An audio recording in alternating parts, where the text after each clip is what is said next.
श्रीराम बाजारतर्फे दिवाळी बक्षीस योजना जाहीर। तब्बल 16,684 बक्षिसे 21 ऑक्टोबरपर्यंत योजना लागू। फलटण येथील श्रीराम बाजारच्या वतीने दिवाळीनिमित्त भव्य बक्षीस योजना जाहीर करण्यात आली आहे। या योजनेअंतर्गत ग्राहकांसाठी एकूण 16,684 बक्षिसे ठेवण्यात आली आहेत। बाजारच्या कोरेगाव शाखेत ही योजना उपलब्ध असून जास्तीत जास्त ग्राहकांनी त्याचा लाभ घ्यावा असे आवाहन करण्यात आले आहे। ही योजना दिनांक 2 ऑक्टोबर ते दिनांक 21 ऑक्टोबर 2025 या कालावधीत केलेल्या खरेदीवर लागू राहील। योजनेतील बक्षिसांमध्ये पहिले बक्षीस होंडा शाईन 125 सीसी मोटारसायकल, दुसरे बक्षीस होंडा ॲक्टिवा स्कूटर आणि तिसरे बक्षीस होंडा शाईन 100 सीसी मोटारसायकल यांचा समावेश आहे। यासह Samsung smart TV, Whirlpool fridge, सोन्याची अंगठी, Sony sound system, Paithani sari, pressure cooker, गालिचा अशी आकर्षक बक्षिसेही ठेवण्यात आली आहेत। याव्यतिरिक्त खरेदी कुपन्सच्या स्वरूपात 1500 पेक्षा जास्त बक्षिसेही दिली जाणार आहेत। योजनेची सोडत बुधवार दिनांक ऑक्टोबर 22 रोजी दुपारी 4 वाजता श्रीराम बाजारच्या फलटण येथील मुख्य कार्यालयात काढण्यात येणार आहे। कोरेगाव शहरात मेन रोडवर आयडीबीआय बँकेच्या खालच्या मजल्यावर असलेल्या श्रीराम बाजारच्या शाखेत योजना उपलब्ध असून कोरेगाव शहर आणि तालुक्यातील ग्राहकांनी या योजनेचा लाभ घ्यावा असे आवाहन करण्यात आले आहे। एकंबे जिल्हा परिषद गटाच्या यादीमध्ये कोरेगाव शहरातील मतदारांचा समावेश राष्ट्रवादी काँग्रेस शरदचंद्र पवार पक्षाने नोंदवली हरकत।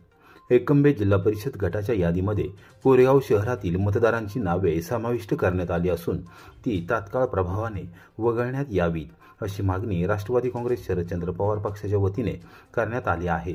पक्षाचे तालुकाध्यक्ष घनश्याम शिंदे यांच्या नेतृत्वाखाली पंचायत समितीचे माजी सभापती राजाभाऊ जगदाळे, कोरेगाव कृषी उत्पन्न बाजार समितीचे माजी सभापती ॲडव्होकेट PC भोसले व VT चव्हाण यांच्या शिष्टमंडळाने मंगळवारी दुपारी 4 वाजता प्रांताधिकारी प्रमोद कुदळे आणि तहसीलदार डॉ. संगमेश कोडे यांची भेट घेऊन रीतसर लेखी स्वरूपात हरकत दाखल केली।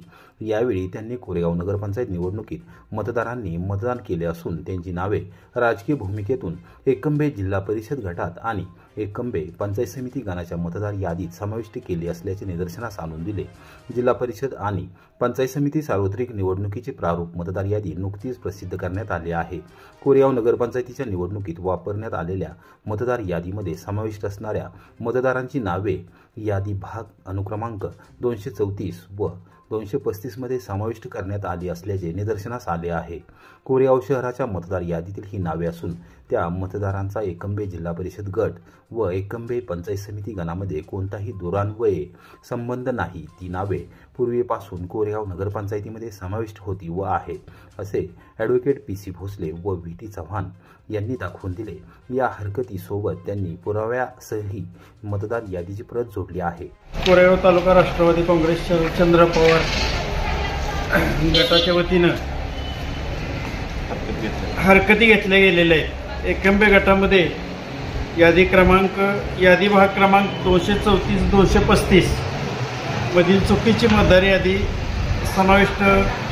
चुकीचे मतदार नावे समाविष्ट असलेली ती वगळण्याबाबत निवेदन तहसीलदारांना देण्यात आलेलं आहे। तरी या जिल्हा परिषद पंचायत समिती इलेक्शनमध्ये ही जी नावं वाढलेली आहेत 400 नावं 234 आणि 235 या यादी भाग क्रमांकामध्ये एकंबे गटामध्ये जी नावं वाढली गेलेली ही सर्व चुकीची नावं असून ती त्वरित कमी करण्यात यावी असं मी एकंबे ग्रामस्थांच्या वतीनं निवेदन देतो।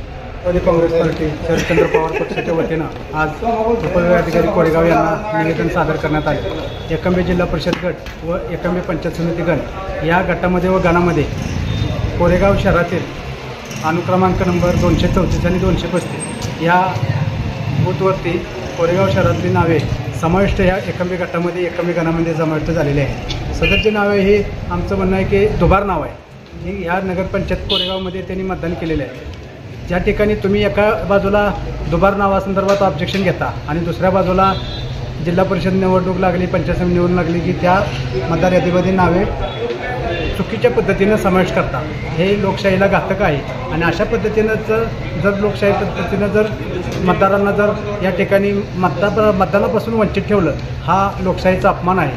तरी आमची या ठिकाणी मागणी आहे की या मतदारांची नावे जी दुबार आहेत ती या मतदार यादीतून वगळण्यात यावी, अन्यथा आम्ही एकंबे जिल्हा परिषद गट व एकंबे पंचायत समिती गणाचे जे मतदार आहेत ते या मतदानाला बहिष्कार घालण्यात येईल अशी या ठिकाणी निवेदनाद्वारे आम्ही मागणी करत आहोत। या ठिकाणी शासनाला आम्ही त्या पद्धतीनं निवेदन दिलेले आहे आणि या पद्धतीनं शासनानं जर लोकशाही मार्गानं किंवा जे संविधान आहे ज्या संविधानाप्रमाणे जर या मतदार प्रारूप यादीची आज शेवटची अंतिम मुदत होती त्याप्रमाणे जर नावे वगळले नाहीत तर त्या ठिकाणी आम्ही तीव्र आंदोलन करू, या संदर्भात आम्ही निवेदन दाखल केलेलं आहे आणि त्याचा बहिष्कारसुद्धा घालण्याची आमची सर्व मतदारांची गणाच्या गटाच्या मतदारांची त्याप्रमाणे आंदोलन करण्याची तीव्र इच्छा आहे आणि त्याप्रमाणे करणार आहे आम्ही। यादी पाहिल्यानंतर बराचसा यादीमध्ये फेरफार केलेला दिसून आला की राजकीय हस्तक्षेपामुळे चाललेला असा आमचा पूर्णतः शरद पवार राष्ट्रवादी पार्टीचा आरोप आहे।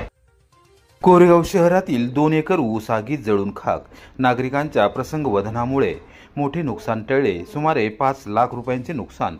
कोरेगाव जळगाव सातारा रोड रस्त्यावर हनुमान नगर परिसरात मंगळवारी सायंकाळी 5:30 वाजता अचानक लागलेल्या आगीत बाबुराव दिनकरराव बर्गे व जयवंत रामचंद्र बर्गे यांच्या 2 एकर शेतातील अडसरी ऊस जळून पूर्णपणे खाक झाला।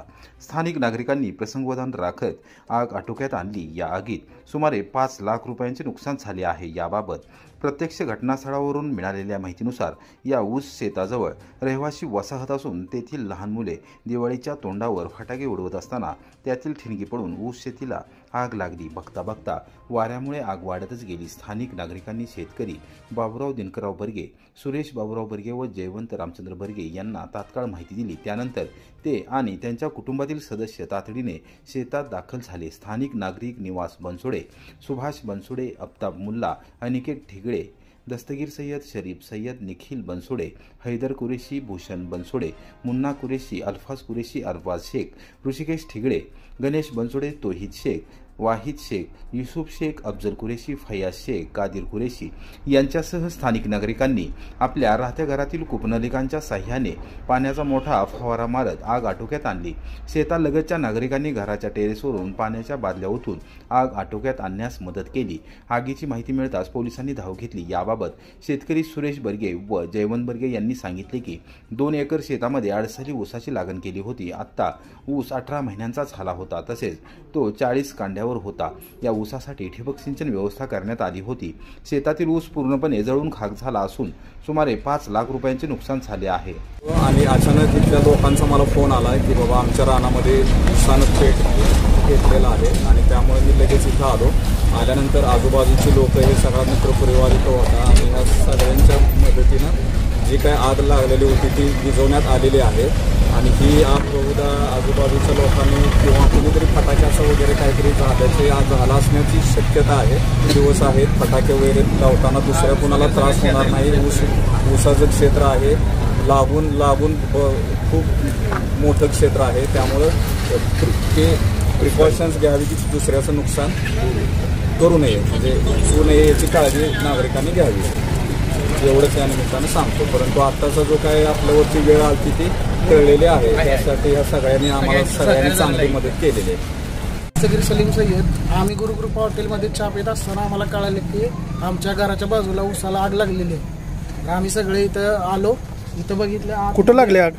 आतमध्ये आग लागली होती, जळगाव रोड हनुमान नगर ऊसामध्ये आग लागली। हे आम्हाला कळताच आम्ही इकडे आलो आणि ते हे आजूबाजूच्या बोरने आम्ही पाणी विझवण्याचा प्रयत्न केला, पण आतमध्ये जास्त आग पुढे जात होती, पण इथं आम्ही आग आटोक्यात आणली। महाविकास आघाडीने घेतली मुख्य निवडणूक आयुक्त यांची भेट, आमदार शशिकांत शिंदे यांचा महत्त्वपूर्ण सहभाग। आगामी निवडणुकीच्या पार्श्वभूमीवर राज्यातील विरोधी पक्षातील नेत्यांसह महाराष्ट्राचे मुख्य निवडणूक अधिकारी यश चोकलिंगम यांचे राष्ट्रवादी काँग्रेसचे शरदचंद्र पवार पक्षाचे प्रदेशाध्यक्ष आमदार शशिकांत शिंदे यांनी मंगळवारी दुपारी 2 वाजता मुंबई येथे भेट घेतली। यावेळी पक्षाध्यक्ष खासदार शरद पवार, माजी मुख्यमंत्री उद्धव ठाकरे, मनसे प्रमुख राज ठाकरे, माजी प्रदेशाध्यक्ष आमदार जयंत पाटील, आमदार जितेंद्र आव्हाड, काँग्रेसचे नेते बाळासाहेब थोरात, शिवसेना उभाटाचे नेते अनिल देसाई, अनिल परब, शेकापचे नेते जयंत पाटील यावेळी उपस्थित होते। यश चोकलिंगम यांच्याशी झालेल्या चर्चेदरम्यान निवडणुकीबाबत विविध मुद्दे उपस्थित करण्यात आले। निवडणूक आयोगाच्या कारभाराबद्दल सर्वसामान्य जनतेच्या मनात खूपच शंका आहेत। खरंच निवडणूक आयोग हा स्वायत्त आहे का, अशी शंका उत्पन्न होत आहे. लोकसभा विधानसभा निवडणुकीत किती मतदार वगळले त्याचा तपशील का मिळत नाही? एखाद्या व्यक्तीचं नाव का काढलं गेलं ते त्याला का सांगितलं जात नाही? निवडणूक आयोगाने नावं त्याचा पूर्ण तपशील संकेतस्थळावर उपलब्ध करून द्यावा, अशी मागणी करण्यात आली असल्याचे आमदार शिंदे यांनी सांगितले. विधानसभेला वापरलेले ऑक्टोबर 2024 ते जुलै 2025 दरम्यान नावं वाढवलेली यादी अजूनही का प्रसिद्ध नाही? मतदार यादीवर अभ्यास करणे हा प्रत्येक राजकीय पक्षाला अधिकार आहे. मतदार यादी लपवण्यात काही राजकीय छुपे हेतू आहेत की कोणाचा दबाव आहे, असे विविध मुद्दे उपस्थित करण्यात आले आहेत, असे आमदार शिंदे यांनी निदर्शनास आणून दिले. कराड नगरपालिका निवडणुकीच्या पार्श्वभूमीवर माजी नगरसेवकांचा भाजपमध्ये प्रवेश. मुंबईत पार पडला प्रवेश सोहळा. भाजपचे प्रदेशाध्यक्ष आमदार रवींद्र चव्हाण यांच्या प्रमुख उपस्थितीत मुंबईत येथील भाजपच्या प्रदेश कार्यालयात मंगळवारी दुपारी 4 वाजता कराडमधील माजी नगरसेवकांसह मान्यवर पदाधिकाऱ्यांनी भारतीय जनता पक्षामध्ये जाहीर प्रवेश केला. यावेळी प्रदेश उपाध्यक्ष विक्रम पावसकर, जिल्हाध्यक्ष आमदार डॉक्टर अतुलबाबा भोसले यांच्यासह मान्यवर यावेळी उपस्थित होते. काँग्रेसचे माजी शहराध्यक्ष राजेंद्र आप्पा माने, माजी नगरसेवक कॅप्टन इंद्रजित गुजर, नगरपालिकेतील माजी विरोधी पक्षनेत्या स्मिता हुलवान, युवा नेते संजय कांबळे यांचे भारतीय जनता पक्षामध्ये स्वागत करत पुढील वाटचालीस आमदार रवींद्र चव्हाण व आमदार भोसले यांनी शुभेच्छा दिल्या.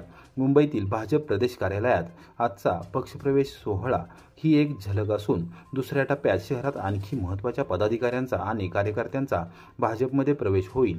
या प्रवेशामुळे कराड परिसरातील भाजपचा जनाधार अधिक मजबूत झाला असून कराड शहराच्या विकासाला नवी दिशा मिळेल असा विश्वास आमदार डॉक्टर भोसले यांनी व्यक्त केला. श्रीराम बाजारतर्फे दिवाळी बक्षीस योजना जाहीर. तब्बल 16,684 बक्षिसे. 21 ऑक्टोबरपर्यंत योजना लागू. फलटण येथील श्रीराम बाजारच्या वतीने दिवाळीनिमित्त भव्य बक्षीस योजना जाहीर करण्यात आली आहे. या योजनेअंतर्गत ग्राहकांसाठी एकूण 16,684 बक्षिसे ठेवण्यात आली आहेत. बाजारच्या कोरेगाव शाखेत ही योजना उपलब्ध असून जास्तीत जास्त ग्राहकांनी त्याचा लाभ घ्यावा, असे आवाहन करण्यात आले आहे. ही योजना दिनांक 2 ऑक्टोबर ते दिनांक 21 ऑक्टोबर 2025 या कालावधीत केलेल्या खरेदीवर लागू राहील. योजनेतील बक्षिसांमध्ये पहिले बक्षीस होंडा शाईन 125 सीसी मोटारसायकल, दुसरे बक्षीस होंडा ॲक्टिवा स्कूटर आणि तिसरे बक्षीस होंडा शाईन 100 सीसी मोटारसायकल यांचा समावेश आहे. यासह Samsung smart TV, Whirlpool fridge, सोन्याची अंगठी, Sony sound system, Paithani sari, pressure cooker, गालिचा अशी आकर्षक बक्षिसेही ठेवण्यात आली आहेत. याव्यतिरिक्त खरेदी कुपन्सच्या स्वरूपात 1500 पेक्षा जास्त बक्षिसेही दिली जाणार आहेत. योजनेची सोडत बुधवार दिनांक ऑक्टोबर 22 रोजी दुपारी 4 वाजता श्रीराम बाजारच्या फलटण येथील मुख्य कार्यालयात काढण्यात येणार आहे.